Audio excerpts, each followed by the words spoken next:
Hello mabuhay! Ayan, luto tayo ng grapes roll with kusa, ang favorite ng lahat ng Middle East, ng mga Arabo dito sa Middle East. Ayan guys, hindi mawawala ang grape rolls or warainab sa Arabic. Ayan guys, so dahon ng grapes yan.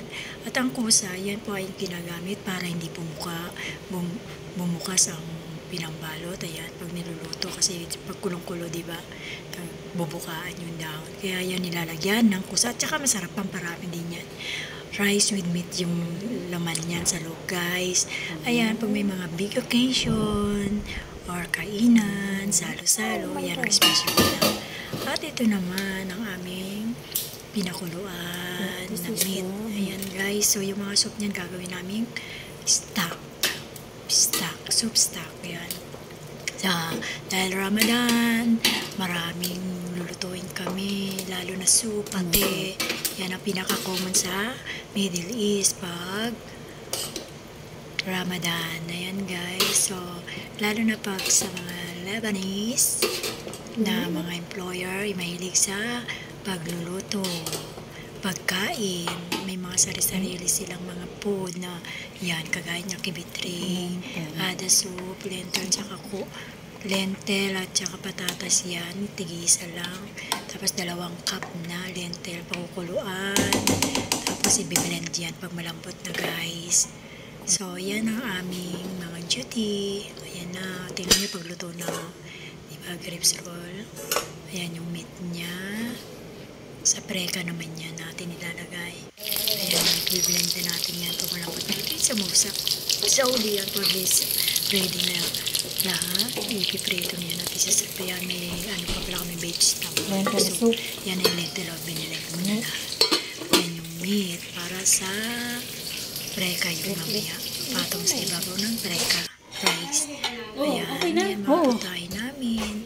Cheese and meat yan. Sa namin. Foods.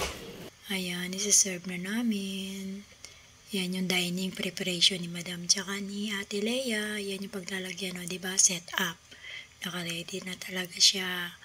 Ayan, ang decoration nila. Magaling talaga mga Lebanese, mga ayos. Ayan. So, mahilig sila sa mga decoration at magaganda ang mga pag-organize. Ayan. Hindi ako maasahan sa ganyan. Ayan na. Ihanda na mga pagkain. So, 14 lahat sila dyan. Ayan. Ramadan decoration nila. So, ayan guys. Share ko lang yan yung adas, patus, na salad. Tapos yan yung vegetable soup. Tapos yan, lentil. Yan, eggplant, pati. Yan yung mga, kibitri. Yan. Ayan yung preka, di ba? Oh guys, sarap niyan guys. Try nyo rin sa inyo, sa inyong mga amo.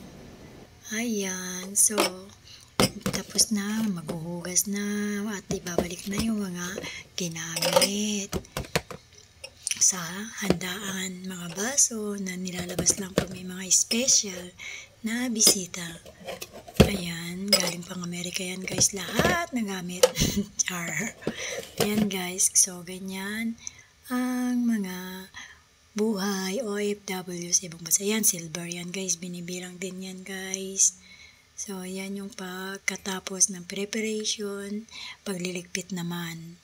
Yan ang buhay ng mga OFW pag may party o guest or Ramadan. So, ihanda ang mga katawan, lakas. Ayan guys, haba ng pasensya at kailangan ng mga OFW ang pagtitiis dahil trabaho ang hanap mo, hanap buhay, kailangan magtiis at gampanan ng mga obligasyon. Yan guys, kung gusto mong kumita, trabahuhin mo nangaayon sa iyong kita, sahod. Yan, pag gusto mo ng pera, magtrabaho ka guys. So, ganyan lang po ang buhay. OFW, Jeans Kinenap, enjoy for watching. Happy Ramadan Kareem sa inyong lahat. Thursday and second day of Ramadan. Thank you guys and God bless you. This is Jeans Kinenap. Thank you.